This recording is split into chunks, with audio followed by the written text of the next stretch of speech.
Berlin, November 1987. At 06:42 inches the morning, the lights in Ward C of the Charité Hospital flickered once, then steadied into a weak, pale glow. The corridors smelled of disinfectant, metal, and old paper. Somewhere, a floor buffer droned. In room 412, a man in a grey wool coat sat at a desk meant for 2 nurses. His name was Dr. Hans Meinhardt, 47, physician, hematologist, state employee, number 88417. He had been awake for 23 hours. The ashtray beside him was full. Before him lay a mountain of medical files, brown, frayed, stamped vertraulich in red. Each bore a patient number, never a name. The handwriting across the pages was neat, angular, and his own. He turned a page, then stopped. Under cause of death, the typewritten words read, "Cardiac arrest complications during therapy." The line below contained a date, 3 June 1980. The space for signature of attending physician was signed in blue ink, Dr. H. Meinhardt. He did not move for nearly a minute. Then, slowly, he picked up a pencil and began erasing the word cardiac. The eraser left a faint smear. He wrote carefully, "Blunt trauma to thoracic cavity, consistent with external impact." Then he closed the file and reached for the next. For 6 years, this room had been the place where the East German state disguised murder as medicine. The Charité, once a beacon of German science, now served another master, Department XX of the Ministry for State Security, the Stasi's medical and psychological division. Here, doctors did not heal, they reclassified pain. They transformed dissent into diagnosis, execution into illness. Hans Meinhardt had been one of them. He had written what he was told to write, signed what he was ordered to sign, until one file arrived in 1980, bearing the name Ingrid Meinhardt, his wife. She had been arrested for distributing Polish poetry, charged with ideological sabotage, and found dead 2 weeks later. The Stasi delivered her body in a sealed casket, forbidding any viewing. The accompanying autopsy bore his own forged signature. Someone in the ministry had known exactly what they were doing, forcing him to certify his wife's death as an accident. That was the night he stopped believing in medicine.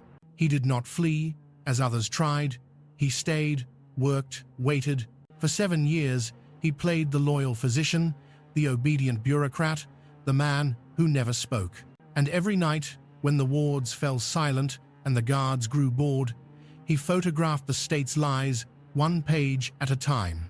A Praktika camera hidden inside a sterilization cabinet. Microfilm sealed in glass vials marked saline solution. He archived what the state believed it could bury. Now, in the final winter before the wall began to crack, Meinhardt had reached the point of no return. On his desk, 3,000 medical records were stacked like the layers of an unmarked grave. Each folder represented a life erased by diagnosis: paranoid dissident syndrome, chronic political hostility, self-inflicted collapse under detention conditions. Each stamped with the same red word, terminated. The files whispered in their own language. Names replaced by numbers, suffering disguised as science. At 7:05, the intercom buzzed. A voice ordered the morning rounds to begin. He ignored it. Instead, he reached for a fresh sheet of hospital stationery and began to write. Revision required for historical record. Patient data inconsistent with observed trauma. Recommend reclassification under Section 17. Non-natural cause, external agency. He folded the paper, placed it inside the first file, and sealed it with the official Charité stamp. It was, to anyone reading, a minor correction, a bureaucratic note. In reality, it was the beginning of a system imploding under its own precision. Outside, Berlin was still dark. The air from the hospital vents carried the chill of November, laced with cigarette smoke.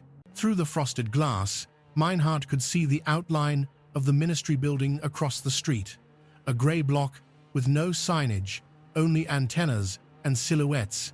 He knew they were watching him. They had been watching him for years. He also knew something they did not. Surveillance only works on those who intend to survive it. He was no longer among them. At 7:19, he switched off the desk lamp and stood. His joints cracked softly, the sound swallowed by the hum of the fluorescent light above. He opened the drawer, removed a thermos marked NaCl, sterile, and unscrewed the lid. Inside, 2 rolls of undeveloped microfilm floated in saline water.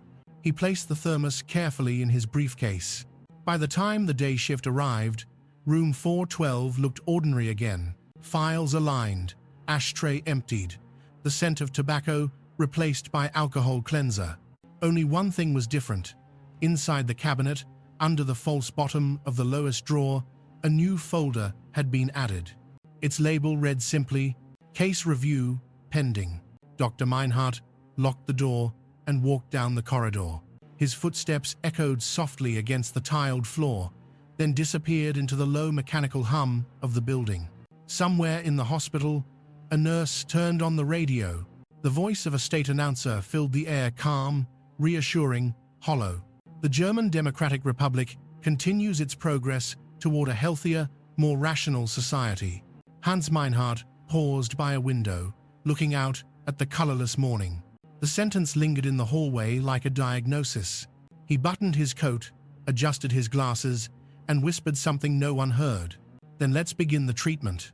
The life of Dr. Hans Meinhardt began in the ruins of another empire.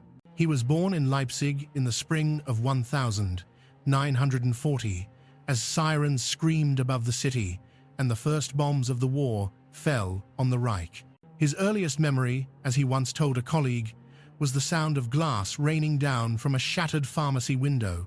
By the time the war ended, Hans was 5 years old, and the Meinhardt family lived in a basement, surrounded by bricks that had once been walls. The Soviet soldiers arrived first, then the ration cards, then the ideology.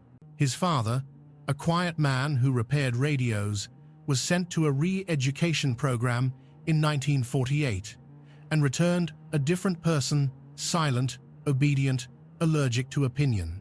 His mother, a nurse, taught him the first rule of survival under any regime: never say what you think while someone can write it down. Hans learned to listen, not speak. By the age of 16, he had learned the delicate balance between curiosity and caution that would later save his life.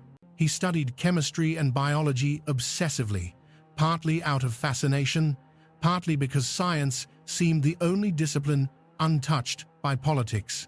He was wrong, but it would take him decades to understand how wrong. In 1958, Hans entered Humboldt University in East Berlin, one of the most politicized universities in the Eastern Bloc. Students were required not only to study anatomy and pharmacology, but also to attend weekly ideological seminars. Each class began with a pledge to the socialist cause and ended with a report on counter-revolutionary influences detected among fellow students. Hans complied. He learned to nod at the right moments, to praise progress, to quote Lenin when questioned. He excelled in every scientific subject and avoided all social ones. His professors described him as precise to the point of absence, a student who could dissect a cadaver for 12 hours without a single wasted motion. By 1963, he was working in the pathology division of the Charité Hospital. The hospital was a relic of Imperial Berlin: high ceilings, echoing halls, marble staircases polished by a century of footsteps. But beneath its proud facade, new corridors were being constructed, locked laboratories, psychiatric cells, and rooms whose doors bore no numbers. These spaces were not part of any public health plan. They belonged to the Ministry for State Security, the Stasi. It began quietly. A few special patients, transferred from police detention, arrived under medical escort. Then came consultations with men who never gave their names, only their rank. Hans noticed the pattern early. Every special patient arrived alive but left as a file. He did not question it. Doctors were not trained to ask why, only what and how. Besides, the Charité was the safest place in East Berlin to be invisible. Those who worked there were considered loyal, privileged, and untouchable, or so they thought. In 1968, when Soviet tanks rolled into Prague to crush reform, the Charité received an official directive. All forms of ideological deviation are to be classified as psychiatric instability. From that moment, medicine became an extension of surveillance. The hospital's psychiatric wing grew overnight. Former teachers, priests, journalists, even musicians appeared as patients. 1-9. Their diagnoses read like political essays disguised as clinical reports. Pathological doubt of socialism, obsessive defection complex, delusions of Western freedom. Doctors were instructed to administer sedatives, electroshock therapy, and experimental drugs supplied by Department XX. The goal was not cure, but silence. Hans's work as a hematologist kept him one level removed from these treatments, but he knew, everyone knew. He saw the bruises, the burns, the sudden deaths, labeled acute circulatory collapse. He signed their death certificates because that was what doctors did. They completed the paperwork that turned horror into procedure. Each file carried a state stamp. Each signature erased a person. He learned to write the language of survival. Asterisk, unexpected cardiac event meant interrogation beating. Asterisk, self-inflicted injury meant execution staged as suicide. Asterisk, adverse drug reaction meant chemical lobotomy. He told himself it was not his choice. That was the first lie. He met Ingrid Hoffmann in 1973 at a state theater production of Faust. She was a literature teacher from Prenzlauer Berg, tall, dark-haired, with eyes that never seemed to lower, even in conversation. Unlike him, she still believed words could change something. They married within a year. Their apartment on Frankfurter Allee was small, but it had 2 windows and a working radio. On summer evenings they would listen to Western stations, Deutsche Welle, BBC, their voices faint and crackling under state interference. Ingrid translated banned poetry into German Czesław Miłosz, Wisława Szymborska, and hid the pages inside her students' notebooks. Hans warned her. She smiled, said she would rather live 1 honest year than 40 years of obedience. He didn't understand then that she meant it literally. In March 1978, the Stasi came for her. They searched the apartment for 6 hours, took her notebooks, her typewriter, and her wedding ring. The official charge: distribution of subversive foreign literature. The trial lasted 15 minutes. The sentence was rehabilitation through labor. He never saw her again alive. 2 years later, a government courier delivered a sealed casket and a document stamped "Unfall, confidential." The report claimed she had been struck by a vehicle while crossing a restricted area near a work camp. The autopsy was attached. The signature was his own. He stared at it for hours, tracing the curve of the H. It was his handwriting, perfectly forged. He requested the body for independent examination. The request was denied. He filed an appeal. The appeal disappeared. That night, he took an unused medical folder, labeled it Patient 1289H, and placed it at the bottom of a locked drawer. It contained no medical data, only a photograph of Ingrid and a single sentence. The record begins here. Between 1980 and 1987, Meinhardt withdrew into the habits of a man pretending not to exist. He spoke less, smiled never, and kept his handwriting uniform even on grocery lists. His colleagues described him as reliable, precise, ideologically neutral. Neutrality was the safest ideology of all. But beneath the calm surface, he began collecting. Not patients, but patterns, dates, causes of death, inconsistencies. He noticed that whenever a political anniversary approached May Day, Republic Day, the October Revolution, the number of cardiac arrests increased. He saw files rewritten after midnight, new pages inserted, signatures replaced. The Stasi had begun editing history in real time, one death certificate at a time. He decided to record everything. He requisitioned an old Praktica MTL5 camera from the hospital's photography department, citing teaching use. Every night, after the final rounds, he set up the camera on a microscope stand and photographed files under low light to avoid triggering motion sensors. He kept a notebook of frame counts, disguised as blood test results. Each negative was placed inside a 20 milliliters glass vial filled with saline solution, sealed with paraffin, and labeled NaCl2A. To any observer, it was hospital waste. In truth, it was a time capsule of crimes. By 1986, he had filled an entire drawer, roughly 3,000 photographs, a ghost archive of East Germany's medical lies. He began coding each case with small symbols in the margins. Delta, Delta for torture deaths, Sigma for drug experiments, Theta, T for executions. He never told anyone what the symbols meant.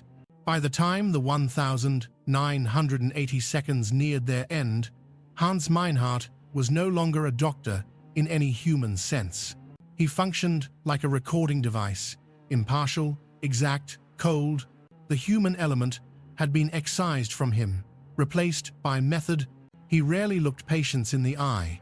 He performed his duties flawlessly, creating an illusion of loyalty so convincing that even his Stasi supervisors trusted him. He received commendations for discipline and discretion. His file at the ministry described him as incapable of rebellion. It was true, in a way. He was incapable of visible rebellion. Instead, his revolt was administrative, a rebellion by form, ink, and signature. Each falsified report he copied became an indictment written in the regime's own language. He believed, as scientists sometimes do, in the power of documentation. He believed that every act of cruelty, if recorded precisely enough, would eventually condemn itself. His revenge was bureaucratic. His weapon was accuracy. By 1987, whispers about him had begun to circulate, nothing concrete, only that Dr. Meinhardt was overly thorough, that he asked for old records, that he worked alone too often. In the logic of East Germany, thoroughness was suspicion. Someone began reviewing his access logs. One evening, he found a single sheet of paper slipped under his office door. No signature, only a typed line.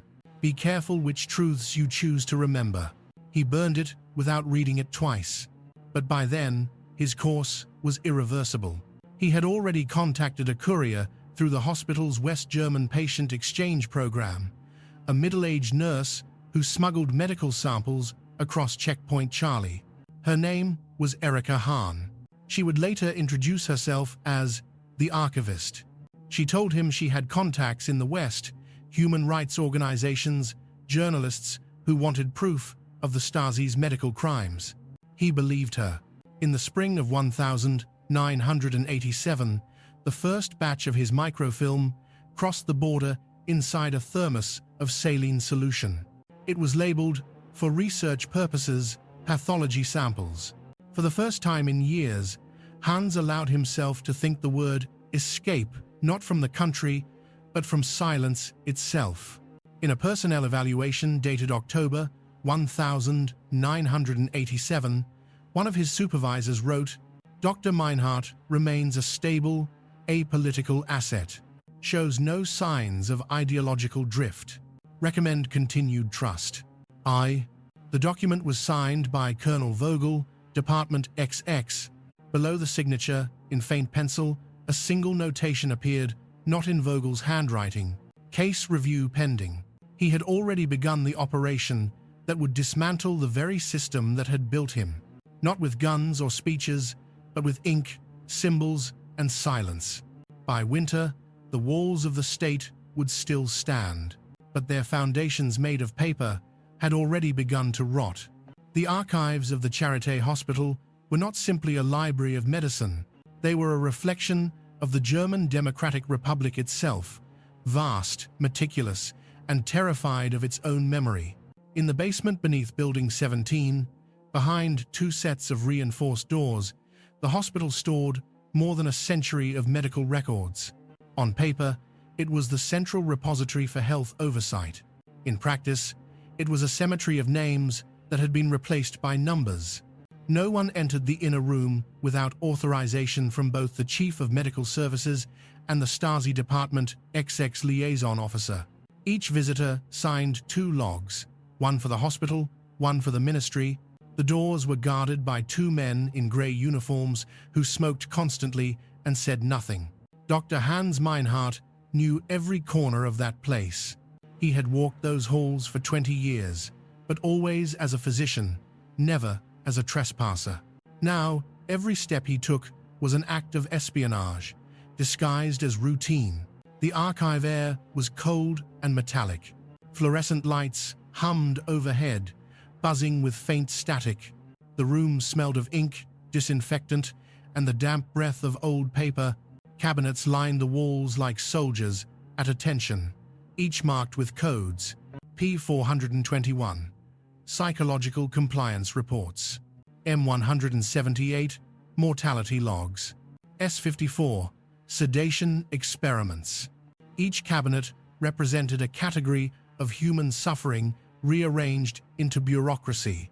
Every drawer contained hundreds of stories, each reduced to a line of diagnosis and a single red stamp terminated.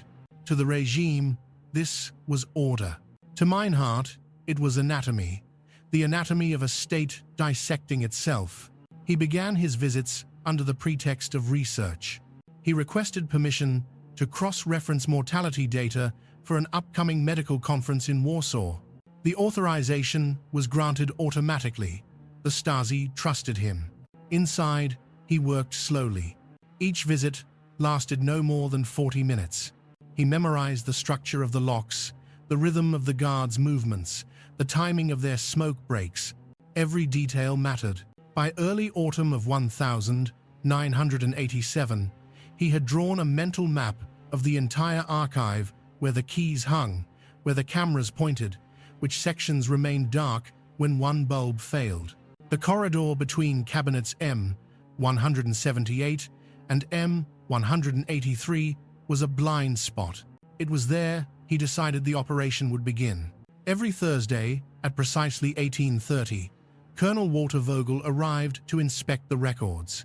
He was a short, thick man, with the pallor of someone who had spent his life under fluorescent light. His uniform smelled faintly of disinfectant and tobacco. Vogel's duty was to approve all transfers from prison hospitals to psychiatric institutions. He never stayed long. He entered, signed papers, smoked a cigarette, and left. The guards respected him too much to watch. That was his vulnerability. Meinhardt began aligning his own schedule with Vogel's. He volunteered for the Thursday evening shift, offering to handle autopsy paperwork while other doctors left early. No one questioned a man who wanted to work more in East Germany. For 6 consecutive weeks, he watched Vogel enter the archive, unlock the door, sign forms, and leave the keys hanging inside the file cabinet, a minor act of carelessness born of routine. On December 3, 1987, the pattern repeated exactly as planned. At 18:47 hours, Meinhardt walked down the basement corridor, carrying a stack of patient files and a clipboard. His expression was the same one he had worn for decades, precise, indifferent, bureaucratic. The guards barely looked up. The sight of a doctor among files was unremarkable. He reached the door. The latch clicked open.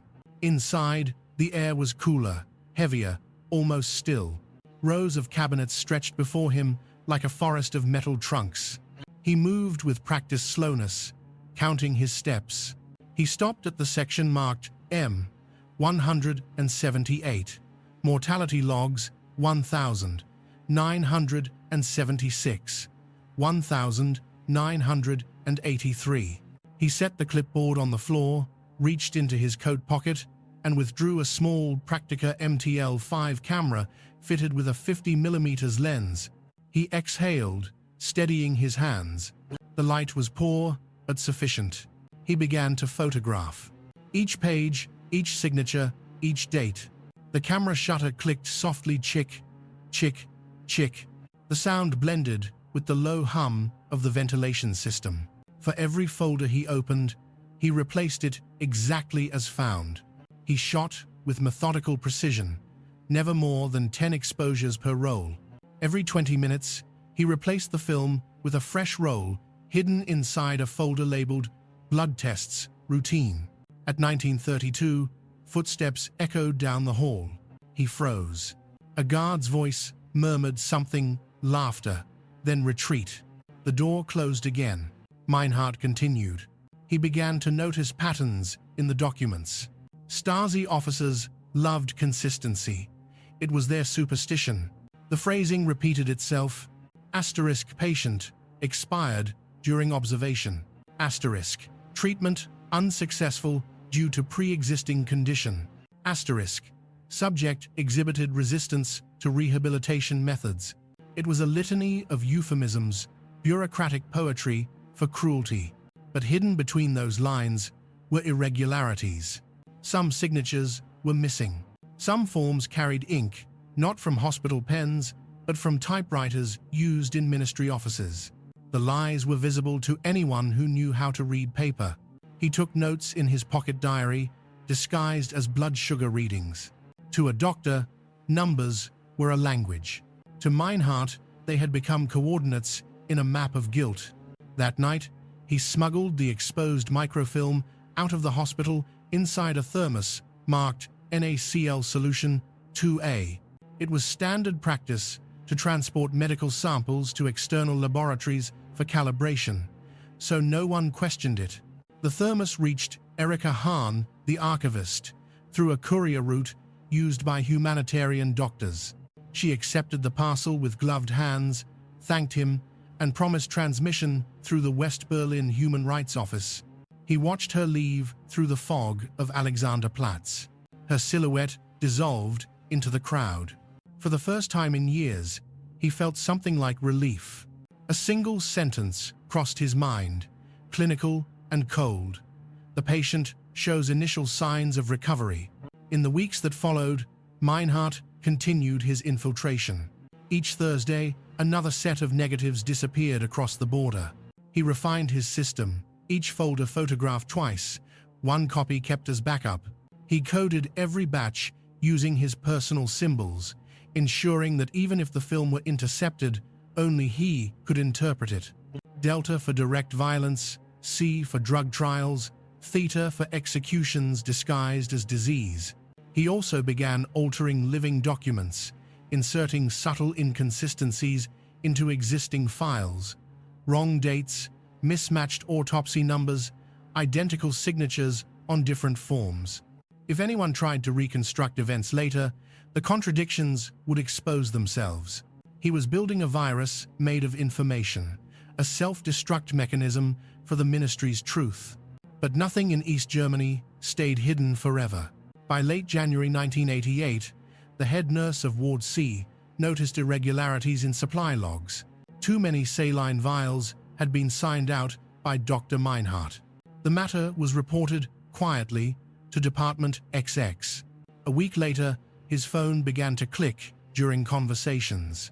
He found cigarette ash on his desk in the mornings, though he no longer smoked. A black Volga sedan appeared outside his apartment every night at 21. Still, he continued, he knew that discovery was inevitable and therefore irrelevant. He had already transferred enough material to condemn the entire medical division. What he did not know was that his courier was no ally. On February 4th, 1988, Erika Hahn met with her superior in a dim cafe near Friedrichstrasse station. A file lay between them, stamped Archivisten, Operation Status. Inside, lists of names, microfilm inventories, and Meinhardt's own messages. Hahn was not a humanitarian worker. She was Stasi operative code S-237, assigned to monitor subversive medical personnel. Every thermos of evidence she received was delivered directly back to Department XX. Within days, the ministry had full documentation of what Meinhardt had stolen and of his plan to send more. They faced a problem. The files he had copied were too sensitive to acknowledge. To arrest him would be to confirm their authenticity. To ignore him was to risk exposure from the West. So they chose a middle path, silence, disguised as procedure. On February 11, 1988, a memo circulated within Department XX. Subject H. Meinhardt to be reassigned to regional facility, effective immediately. Purpose: isolation under administrative cover. Ensure no external correspondence. No public record of transfer. The order was signed by Colonel Vogel. It carried no seal, only a typed signature. The same evening, Meinhardt received a letter at his apartment. Plain paper, no emblem, stamped only internal communication. It read, "Report to Provincial Health Directorate, Halle, March 1st. New assignment pending." He knew exactly what that meant. That night, he did not sleep. He went to the hospital, as usual, walked the corridors one last time, and entered the basement archive. The guards did not stop him. They never did. Inside, he opened the drawers one by one. Removing the files he had marked with his coded symbols, he stacked them neatly, tied them with string, and placed them inside a cardboard box labeled Case Review, Pending. Then he filled out a requisition form for administrative audit and stamped it with the Charité seal. In the morning, the box would be transferred officially and innocently into the Stasi's own record system. The evidence was now back inside the belly of the beast, catalogued and protected by the same bureaucracy that had created it. When the guards returned at dawn, the archive appeared untouched. Only a single folder lay on the desk, open to a fresh sheet of paper bearing his handwriting. Discrepancies noted in Section M, 178. Recommend review for procedural accuracy. H. Meinhardt, MD. By then, he was gone. No one saw him leave the hospital. His apartment was found empty. His medical uniform hung neatly in the closet. His shoes were missing. For weeks afterward, rumors circulated quietly among hospital staff. Some said he had fled to Denmark through Rostock. Others whispered that he had been taken by the ministry for questioning. The official explanation was simple: transfer to Halle. No one ever saw the letter again. In Department XX's internal logbook, his case was marked resolved, but in the lower margin, a small pencil note appeared, identical to those he used in his own files. Case review pending. The operation was complete. The microfilms he had sent, whether intercepted or not, were irrelevant. The true archive now sat safely within the ministry itself, protected by bureaucracy, waiting for a future in which truth would be misfiled, forgotten, and finally discovered. The infection was spreading, silently, inside the system's bloodstream. In the bureaucracies of totalitarian states, betrayal rarely begins with confrontation. It begins with a discrepancy, a missing signature, a misfiled document, a sentence that does not belong. In February 1988, such a discrepancy appeared in the internal registry of Department XX. The note was brief: case review pending. It carried the signature of Dr. Hans Meinhardt, who, according to official transfer orders, no longer worked in Berlin. When a clerk tried to locate the associated file, she discovered that the record in question, M178-12, was missing from the hospital archives. A replacement file existed, but the dates did not match. The margins were marked with faint graphite symbols: delta, ses, theta. No one in the ministry could explain what they meant. The error reached Colonel Walter Vogel's desk within 48 hours. He read the report twice, frowned, and placed it in a folder marked Anomalies, Internal Use. Then, He summoned the hospital's compliance officer. "Find Meinhardt," he said, "and retrieve every document he touched." The officer nodded. There was no need to ask questions. In East Germany, the fewer words spoken, the longer one lived. The first discovery came from his apartment. It had been left in perfect order, almost staged, dishes washed, bed made, no photographs except one, a black and white portrait of a woman with dark hair. The Stasi identified her as Ingrid Meinhardt, deceased. They found nothing else incriminating. No passport, no Western currency, no contacts. The only item of interest was a small glass vial on the kitchen counter labeled NaCl 2A. Inside was clear liquid. A laboratory analysis later confirmed it contained saline solution. No fingerprints, no message. Vogel ordered a deeper search. The second discovery came from the Charité itself. 2 guards reported that on the night before his transfer, Meinhardt had entered the archive. He was seen carrying a cardboard box labeled Case Review, Pending. The box had been forwarded, per hospital protocol, to the ministry's administrative office for audit. By the time investigators realized what it contained, the documents had already been absorbed into the central filing system. They were now scattered across thousands of identical boxes inside the Stasi's own headquarters. The ministry had swallowed its own evidence. On March 2nd, 1988, Department XX received confirmation from the archivist operative S-237, Erika Hahn, that her mission had succeeded. All microfilms sent by Meinhardt had been intercepted and delivered to the ministry weeks earlier.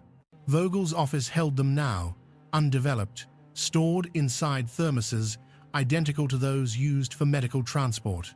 He ordered one opened. Inside, 6 rolls of 35mm film floated in a saline solution. The negatives were clear and sharp. They showed pages of official autopsies, each one stamped and signed. Each signature belonged to the same man, Dr. Hans Meinhardt. To any observer, the films appeared to incriminate him completely. Thousands of falsified medical reports, executions disguised as natural deaths, all bearing his name. If exposed to the West, he would be remembered as a war criminal, not a whistleblower. Vogel exhaled through his teeth. He understood the danger of documentation. The same precision that made the GDR powerful could also destroy it. He sealed the films again and marked the envelope, classified, level 5. Then he gave a simple order. Forget him. Officially, he never existed. Within days, all mention of Dr. Meinhardt vanished from the hospital registry. His office was reassigned, his research erased. His personnel file was retyped without his name, as if he had been replaced years ago by someone else. For bureaucracies built on record-keeping, erasure was the purest form of death. No arrest, no execution, no announcement, just silence. Still, something remained. The case review documents had entered the ministry's own archives before the purge. And like all paperwork in East Germany, they were meticulously preserved. When clerks began cataloging new files months later, they noticed irregularities. Dozens of boxes labeled Case Review, Pending, had appeared across different departments: health, justice, education, none requested, none authorized. Each contained medical reports signed by Meinhardt, cross-referenced with classified prisoner lists. The pattern made no sense. Each report referenced deaths that did not officially exist. Each matched names that had been erased from state census rolls years earlier. A disease had entered the archive, a virus made of data. The first to notice the pattern was a young records analyst named Clara Weiss. She was 26, newly assigned to audit post-mortem documentation for the Ministry of Health. In April 1988, she encountered 2 files with identical case numbers but different causes of death. One listed heart failure, the other intracranial hemorrhage due to blunt trauma.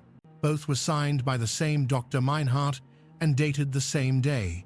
She brought the discrepancy to her supervisor, who shrugged it off as clerical error. But when she found the same pattern repeated across 20 cases, she began marking them on a map. The deaths formed a perfect circle around Hohenschönhausen prison, the Stasi's primary interrogation center.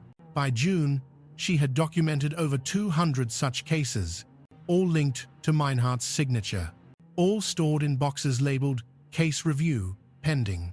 She filed an internal report. 3 days later, her position was restructured. She was transferred to a rural clinic in Thuringia. The report disappeared, but the boxes remained.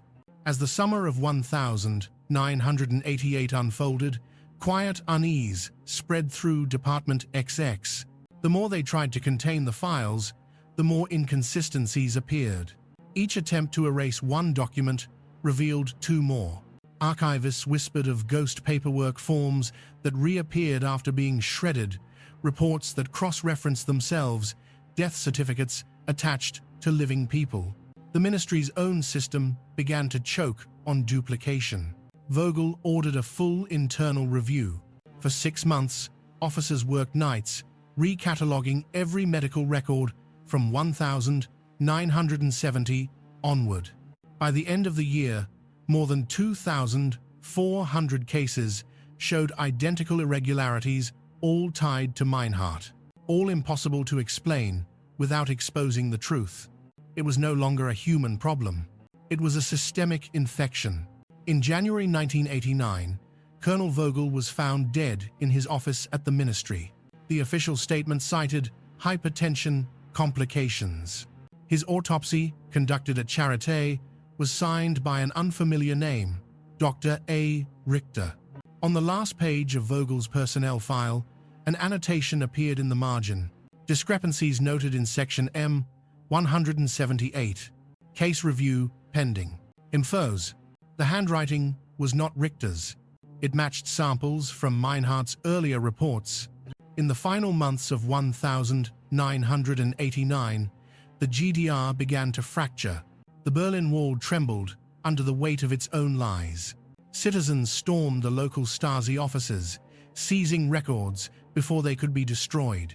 At the Charité, hospital workers found locked cabinets filled with case review files. Some were stacked to the ceiling. Others had been hastily sealed with wax and string. When they opened the boxes, they found the same thing, repeated endlessly. Autopsies, death certificates, psychiatric evaluations, all signed by the same doctor. At first, they assumed he was the regime's most prolific accomplice. Then, they noticed the symbols. Delta, C, theta. Always in the margins, always in pencil. A linguist brought in to decode the markings, recognized them as Greek medical shorthand, an old academic habit, meaning asterisk delta, change in condition, asterisk sum, total, asterisk theta, thanatos, death. Together, the symbols formed a secondary code. When cross-referenced, they exposed entire chains of falsified deaths. They proved that Meinhardt had built a parallel record system within the Stasi's own archives, a hidden anatomy of murder written in the margins of bureaucracy. In December 1989, as Germany reopened its borders, journalists from the West gained access to fragments of the recovered documents. Among them were several undeveloped rolls of film found in thermoses labeled NaCl-2A. When processed, the images revealed what the ministry had tried to bury hundreds of death reports, perfectly legible, with the same coded symbols visible even on microfilm. It became clear that the films Hahn had delivered to the Stasi were duplicates. The originals had never left the hospital. They had been mailed to themselves months earlier, addressed to Department of Health, Internal Audit. The state had preserved its own confession. By the time this realization reached the newspapers, the GDR no longer existed. In February 1990, a journalist from Der Spiegel interviewed Erika Hahn, the former operative S-237, now living under a false name in West Berlin. When asked whether she knew Meinhardt's true plan, she hesitated. Then she said quietly, "He told me once, before the last transfer. He said the safest place to hide the truth was inside the lie itself. I thought he meant metaphorically. She looked down at her hands. Now I think he meant literally. By embedding his own confessions within the machinery of falsification, Dr. Hans Meinhardt had achieved what no Western spy ever could. He forced the regime to record its own crimes, to preserve, in perfect bureaucratic order, the evidence of its own brutality. When the wall fell, no one could destroy it. The truth was already printed, stamped, catalogued, and filed under case review pending. The infection was complete. The patient, the state, had begun to devour itself. When the Berlin Wall broke open in November 1989, the night sky above the city turned to static. The air smelled of gasoline, cold metal, and disbelief. While thousands climbed the wall and crossed into the West under floodlights and champagne foam, the offices of the Ministry for State Security became silent fortresses. Inside, men burned paper by the ton. But there were too many documents. Every order, every photograph, every name ever whispered had been written down, duplicated, and filed. The very obsession that had built the GDR's power now made its erasure impossible. And buried among those millions of pages were the Meinhardt files, the disease in the body of the state. On the morning of December 6th, 1989, a citizen committee broke into the basement of Building 17, Charité Hospital. They expected to find abandoned equipment. Instead, they found walls of green cabinets sealed with wax. Some drawers were marked Confidential, Section M, 178. Others were tagged Case Review, Pending. A nurse named Anke Lenz, who had worked under Meinhardt years earlier, was the first to open one. Inside were folders, meticulously labeled, each with an official seal. Every file bore the same signature, Dr. H. Meinhardt.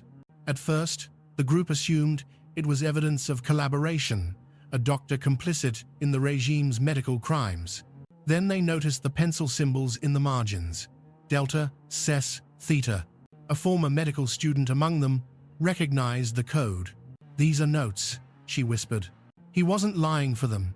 He was documenting what they did. The room fell silent. What they held in their hands was not propaganda, but testimony. Within weeks, the provisional government seized the Charité archives for forensic review. Teams of investigators, historians, and physicians pored over the material. The files spanned 20 years of falsified medical records, 1969 to 1988, detailing autopsies, psychiatric admissions, and treatment reports of political patients. If you traced, each file told a variation of the same story. An individual detained for social instability, a sudden medical decline, a death attributed to natural causes. But Meinhardt's marginalia told another narrative, coded notes describing injuries inconsistent with state explanations. He had recorded the violence clinically, like symptoms of a disease. Example: Case 884, Patient 1289H, vehicular trauma. Actual injuries consistent with blunt assault. Signature: HM symbol, delta. Investigators cross-referenced the patient number. The name belonged to Ingrid Meinhardt. That was when they understood the origin of his crusade. By early 1990, analysts working under the newly formed Commission for Stasi Archives completed a preliminary report. It contained 2,412 confirmed falsifications, all signed by Meinhardt, all coded with Greek letters. When plotted on a map of East Germany, the cases formed a constellation around detention centers, psychiatric facilities, and research institutions. The implication was staggering. The ministry's medical network had functioned as an internal instrument of control, a system of state-sponsored euthanasia against dissenters. Each lie was written in medical Latin, each murder disguised as treatment. The evidence, assembled by Meinhardt himself, was perfect. He had built the indictment years before the collapse. The Berlin Medical Ethics Tribunal convened in April 1990. Dozens of former hospital administrators, pathologists, and Stasi liaisons were summoned. They claimed ignorance. They said they had only followed orders. They said Meinhardt had fabricated everything to protect himself. But the handwriting was verified. The codes matched the patterns across thousands of unrelated records. The microfilms recovered from saline thermoses confirmed it identical pages, identical symbols, same typewriter. In one of the hearings, a prosecutor read aloud a letter found in Meinhardt's desk, undated. "The body does not lie. You can forge a document, but not a fracture. You can falsify a report, but not the shape of a wound." The courtroom remained silent for almost a minute. By the summer of 1990, Western journalists began publishing excerpts from what they called the Charité Protocols. The press loved the paradox: a Stasi doctor turned avenger. Headlines read, "The man who used bureaucracy to destroy bureaucracy. A surgeon against the system." But official recognition never came. The unified German government treated Meinhardt's contribution as anonymous material. His name did not appear in the tribunal's final report. The decision was pragmatic. He had been both participant and whistleblower, both witness and perpetrator.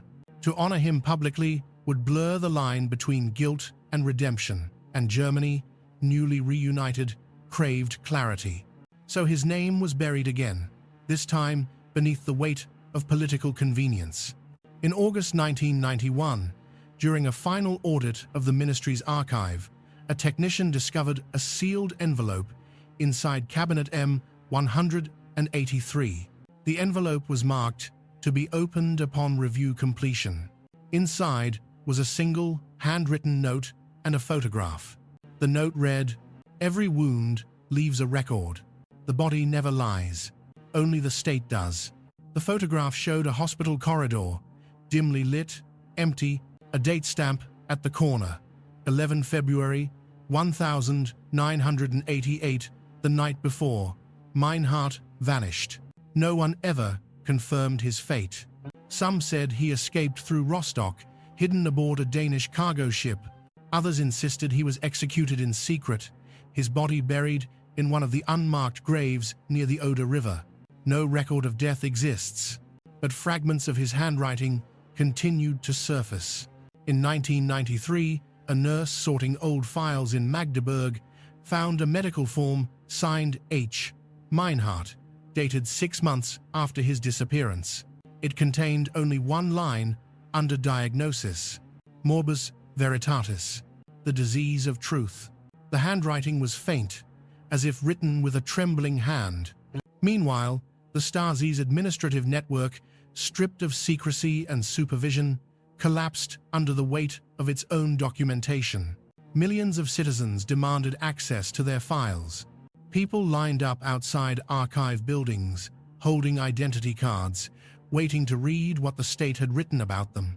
Inside the archives, the clerks who once served the regime now catalogued its crimes.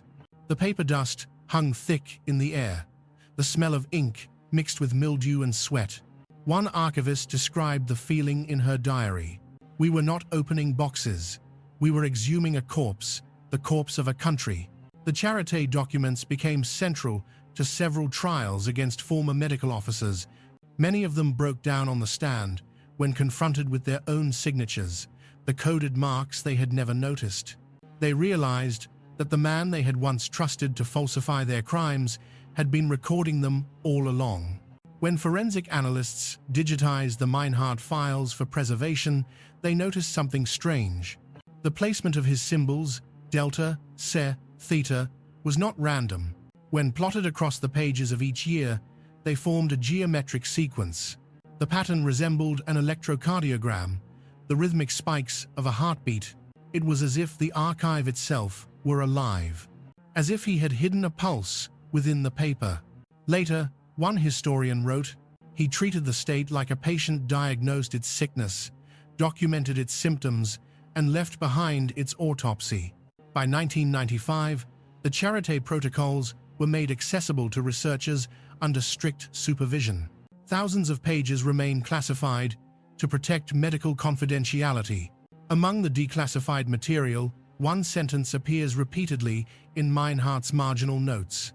Observation: systemic infection spreading through administrative tissue. Was Evan BT.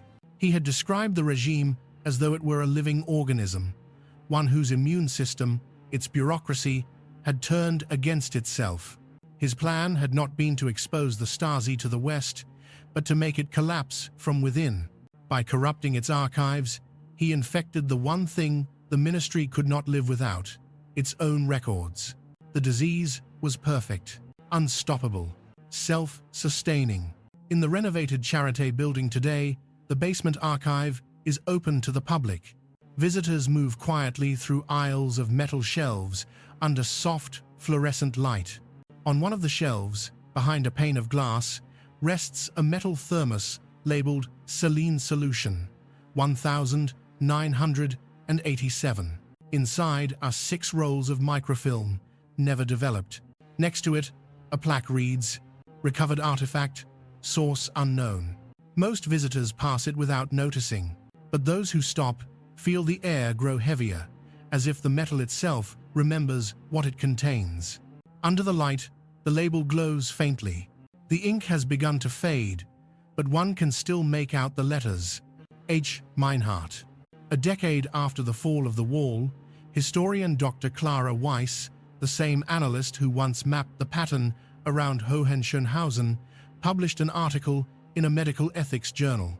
Her conclusion was brief. Dr. Hans Meinhardt did not destroy the Stasi.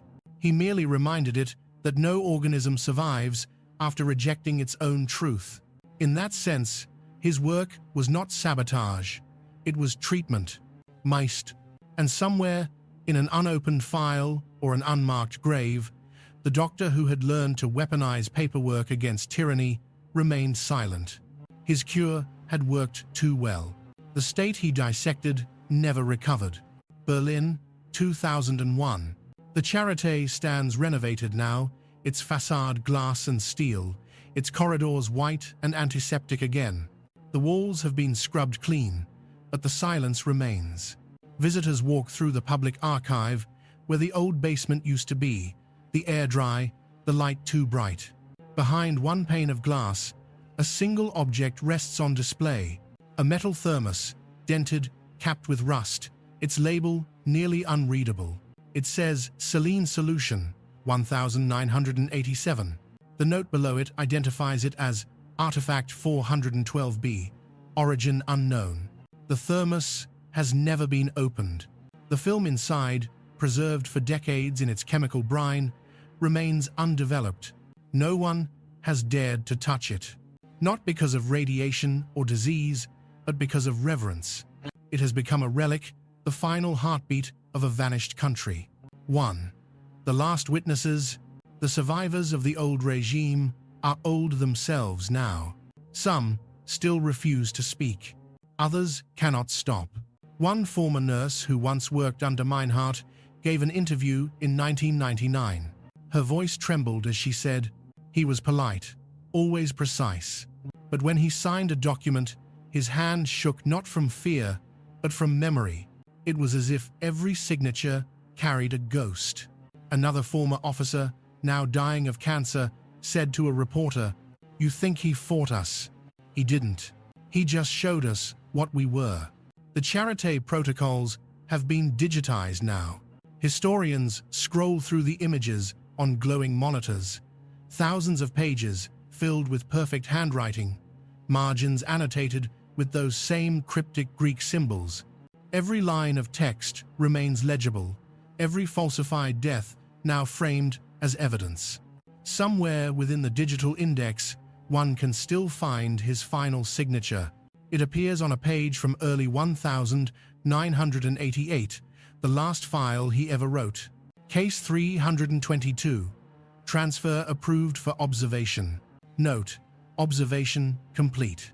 H. Meinhardt. Beneath the line, faintly penciled, a single symbol. Theta. Thanatos. Death. Archivists argue whether it referred to the patient or to himself. Outside the hospital, Berlin has changed, but not entirely healed. The wall is gone, yet the streets still hold its echo, the same cold geometry of surveillance, the same eyes in the windows. Tourists photograph graffiti on concrete fragments, while, a few blocks away, scholars dissect state secrets like pathologists of history.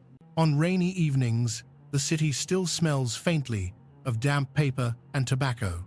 When trams rattle past the old ministries, their vibrations make the windowpanes tremble, as if the buildings still remember what was written inside them. Every nation has ghosts. Germany's are filed alphabetically. No grave bears his name. No plaque lists his birth or death. Officially, Dr. Hans Meinhardt never existed. But traces persist, a faint watermark of handwriting on yellowed paper, a looping M, visible through decades of dust. Every few years, a researcher claims to have found a clue, a signature in a small-town hospital ledger, an autopsy request with his initials, a smuggled postcard written in Latin, all unverified, all unresolved. A rumor circulates among archivists that one of the undeveloped microfilms in the thermos contains a photograph, not of a file, but of a face, a self-portrait reflected in the glass door of a filing cabinet. A man, half erased by his own evidence. No one knows if it's true. No one has looked. In 2004, the Federal Ethics Committee published a closing statement on the Charité investigations. It contained one paragraph that, though written in neutral bureaucratic language, sounded almost like a eulogy. The documentation of Dr. H.M. demonstrates that even within coercive systems, the act of recording can become resistance. Truth, once written, cannot be entirely erased. It only waits patient, clinical, and incorruptible. No ceremony followed. No medal was awarded.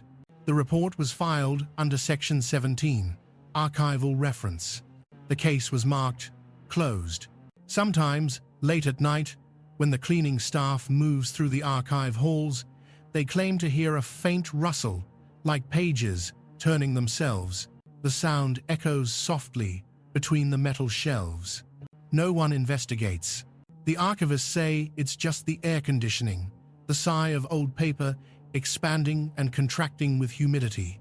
But one guard insists that the sound comes from the locked display case from the thermos itself.